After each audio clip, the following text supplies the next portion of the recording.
ماہ سیام آیا، اس کا آج پہلا روزہ ہے۔ گزشتہ سال کی طرح اس سال بھی انشاءاللہ دروس قرآن کا سلسلہ جاری رہے گا، لیکن آج کچھ بنیادی باتیں وہ آپ کے گوش گزار کرنا چاہتا ہوں، جن کے بارے میں سارا مہینہ ہم پوچھتے رہتے ہیں کہ لو جی انجو ہو گیا تھے انجو ہو گیا۔ کچھ اہم چیزیں جو ہیں نا ان کو پہلے مد نظر رکھیں۔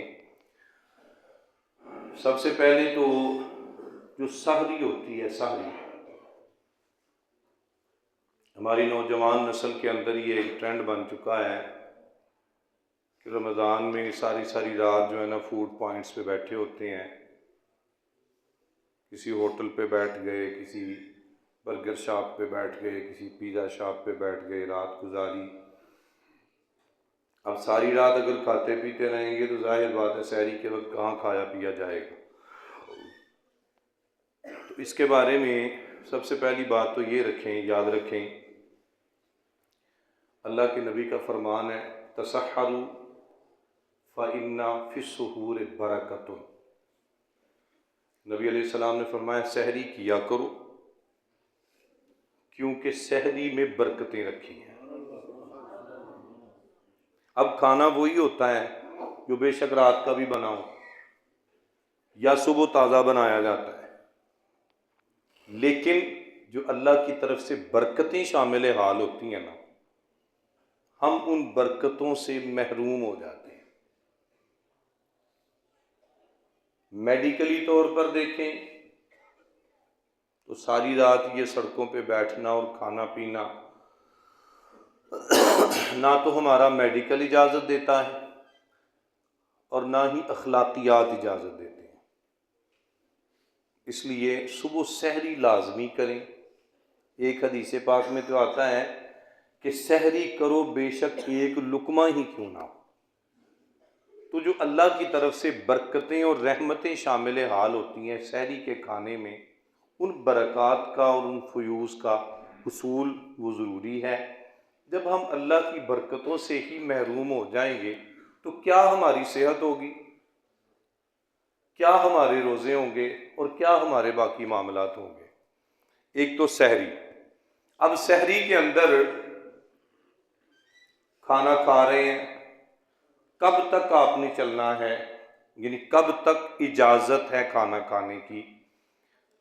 تو اس میں یاد رکھیں جو اذان فجر ہوتی ہے نا، اذان فجر کا تعلق سحری کے ساتھ نہیں ہے۔ اذان فجر تو پہلے بھی ہوتی تھی، روٹین میں ہوتی تھی، اب بھی ہو رہی ہے اور یہ ہوتی رہے گی۔ رمضان تو دنوں کی بات ہے۔ اذان فجر کا تعلق نماز فجر کے ساتھ، جیسے پہلے رمضان کے یعنی غیر رمضان میں ہوتا ہے۔ اذان فجر کا تعلق سحری کے ساتھ نہیں ہے، سحری کا تعلق ہے وقت کے ساتھ۔ وقت کو ملحوظ رکھیں۔ ابھی تو جمیل صاحب جو ہے نا وہ ماشاءاللہ وہ سائرن بجا دیتے ہیں پہلے اذان سے پہلے۔ کچھ سالوں پہلے ہمارے ایسے بھی یہاں بھی نہیں ہوتا تھا، ڈائریکٹ اذان ہوتی تھی، لیکن اب جو ہے نا انہوں نے ترتیب شروع کر دی ہے، پہلے سائرن بجاتے ہیں۔ اس میں ایک چھوٹی سی گزارش جمیل صاحب سے یہ کروں گا کہ جب سائرن بجا دیتے ہیں تو فوراً اذان نہ پڑھا کریں۔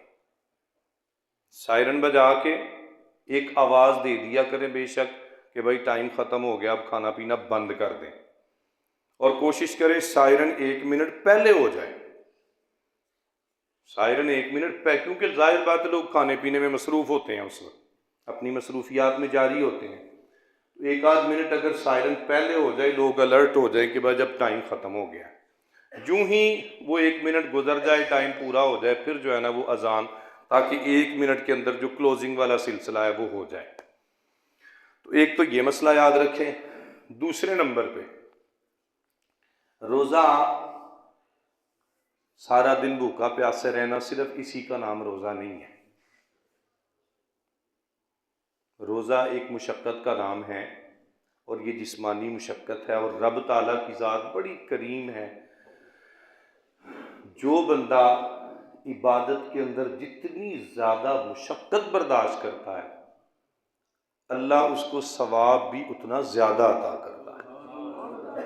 روزہ رکھنا سبھی نے ہے، رکھنا سبھی نے ہے، لیکن جو لوگ اس میں مشقت زیادہ کریں گے، اب مشقت میں صبح سے لے کے شام تک کھانے پینے سے تو رک گئے، لیکن دیگر بہت سے معاملات ہیں جو ہماری زندگی، بلکہ یوں کہہ لیں جیسے خون ہماری رگوں میں دوڑتا ہے نا، ایسے وہ کام ہماری زندگی کا حصہ ہے، جن میں سے جھوٹ ہے، چغلی ہے، غیبت ہے، دھوکہ ہے، یہ ہماری روٹین لائف ہے، ان سے بھی اپنے آپ کو بچانا ہے۔ ایک تو گناہوں سے بچ جائیں گے، دوسرے نمبر پہ اللہ کی قربت حاصل ہو جائے گی، تیسرے نمبر پہ کن کن چیزوں سے روزہ ٹوٹ جاتا ہے، کن کن چیزوں سے روزہ ٹوٹ جاتا ہے۔ ایک بات میں ہاتھ جوڑ کے سب سے یہ کہوں گا، جو سوشل میڈیا استعمال کرتے ہو، خدارا خدارا خدارا، یہ جو ماجے گاہ میں سوشل میڈیا پہ بیٹھ کے دین سکھا رہے ہیں نا، ان سے بچیں۔ نک پونجنا نہیں آتا تو دین کے ٹھیکیدار۔ ابھی ہمارے ٹی وی پہ بیٹھ جائیں، ٹی وی پہ آپ کو کیا نظر آئے گا؟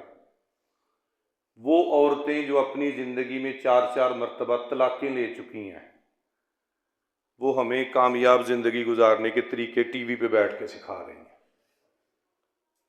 وہ لوگ جو سارا سال کنجر خانہ کرتے ہیں، اب ان دنوں میں ٹی وی پہ بیٹھ کے ہمیں دین سکھائیں گے، اور ہم سیکھنے والے ہیں ان سے،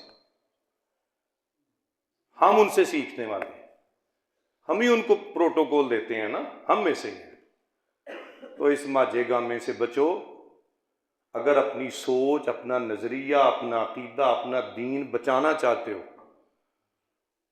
جنہیں لائی گلی وہ دے نالی چلی، یہ کام نہ کرو۔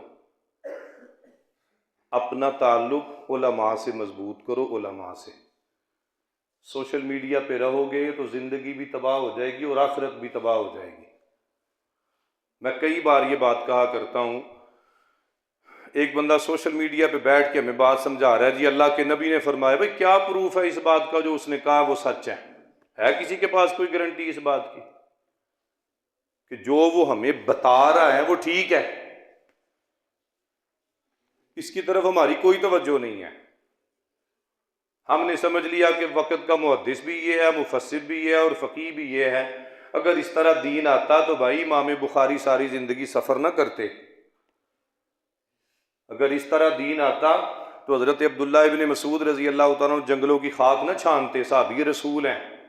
اگر اس طرح دین آتا تو حضرت عبداللہ ابن عباس، حضرت عبداللہ ابن عمر، یہ بڑی بڑی ہستیاں جو ہیں، انہوں نے اتنے لمبے لمبے سفر کیے، امام ترمذی، امام بخاری، امام مسلم، امام عبداللہ ابن مبارک، سفیان ثوری، امام زہری، امام مقبول، یہ بڑے بڑے محدثین ہیں، انہوں نے بڑے بڑے لمبے سفر کیے ہیں جا کے، اور ان کی تاریخ پڑھیں، سینکڑوں کی تعداد میں ان کے استاد ہیں، سینکڑوں کی تعداد میں۔ ایک حدیث اس سے سیکھی، ادھر پتہ چلا ان کے پاس کوئی بات ہے تو ان سے سیکھ لی، ادھر پتہ چلا ان سے سیکھ لی، ان سے سیکھ لی۔ ہم کیا کر رہے ہیں؟ ہم کیا کر رہے ہیں؟ ہم صرف سوشل میڈیا سے لیا اور ایک ویڈیو دیکھی اور بس اسی پہ کارآمد بیٹھ گئے بس۔ آج پھر سوشل میڈیا نے ہمارا بیڑا غرق کر دیا ہے۔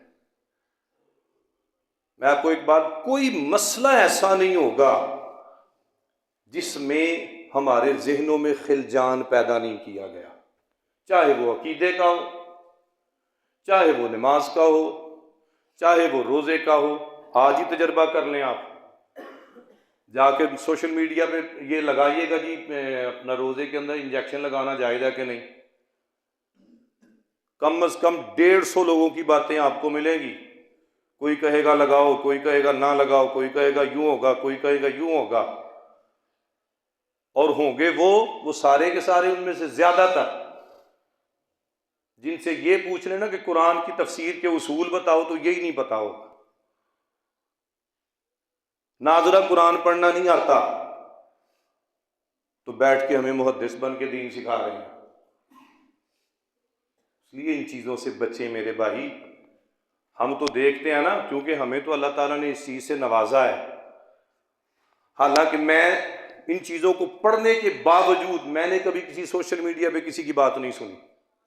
کیوں نہیں سنی؟ اس وجہ سے ذہن خراب ہوتا ہے، ذہن خراب ہوتا ہے۔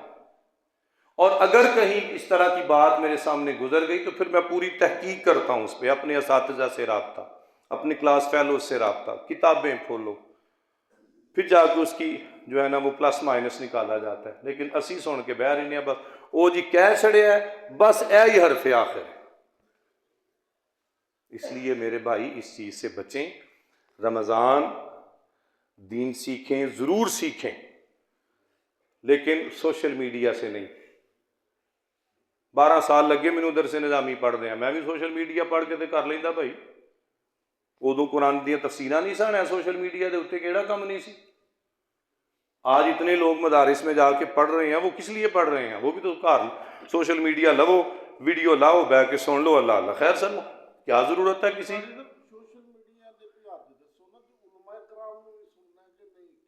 نہیں، علماء کرام جو اوتھینٹک علماء کرام ہیں ان کو سنیں نا، سید مظفر شاہ صاحب کو سنیں، مفتی منیب الرحمان، اگر مسائل کے حوالے سے مفتی منیب الرحمان صاحب کو سنیں، مظفر شاہ صاحب کو سنیں، یا دیگر اس طرح کے جو بڑے بڑے علماء ہیں۔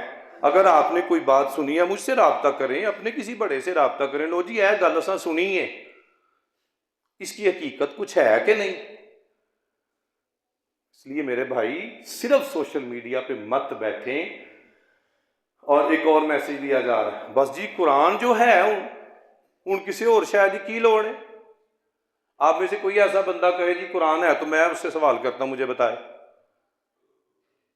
اگر صرف یہی بات ہے کہ بس قرآن ہی ہے تو رکھ دو نا ساریاں تفسیراں پڑھانو، نہ عربی نہ اردو، کسی محدث کسی صحابی تابعی کا کوئی قول نہیں لینا، تو میں رکھتا ہوں قرآن آگے، کر بھئی اس کی تشریح۔ میں نے آپ کو پہلے بھی یہ گزارش کی تھی کہ بڑے بڑے نام ہیں تاریخ کے اندر، وہ رڑ گئے صرف اس وجہ سے کہ بس قرآن ہے۔ قرآن کہتا ہے یضل بہ کثیرا ویہدی بہ کثیرا، بڑے سارے لوگ ہیں جنہوں نے قرآن پڑھا تو ہدایت بھی پا گئے، اور بڑے سارے لوگ ہیں جنہوں نے قرآن پڑھا تو گمراہ بھی ہو گئے۔ وہ کون سے لوگ ہیں؟ آپ کو یاد ہوگا پچھلے رمضان میں نے قرآن کی تفسیر کے 4 اصول بتائے تھے۔ وہ 4 اصول کون سے ہیں؟ پہلا اصول، قرآن کی تفسیر قرآنی آیتوں کے ساتھ۔ دوسرا اصول، قرآن کی تفسیر نبی کی حدیثوں کے ساتھ۔ تیسرا اصول، قرآن کی حدیث صحابہ کے اقوال کے ساتھ۔ اور چوتھا اصول، قرآن کی تفسیر تابعین کے اقوال کے ساتھ۔ ان 4 رستوں سے ہٹ کے جو قرآن کی تفسیر کرے گا وہ گمراہ ہے۔ یہ بات ذہن میں رکھ لیں، چاہے وہ کوئی بھی ہو۔ تو بہرحال ایک تو ان چیز سے بچائیں۔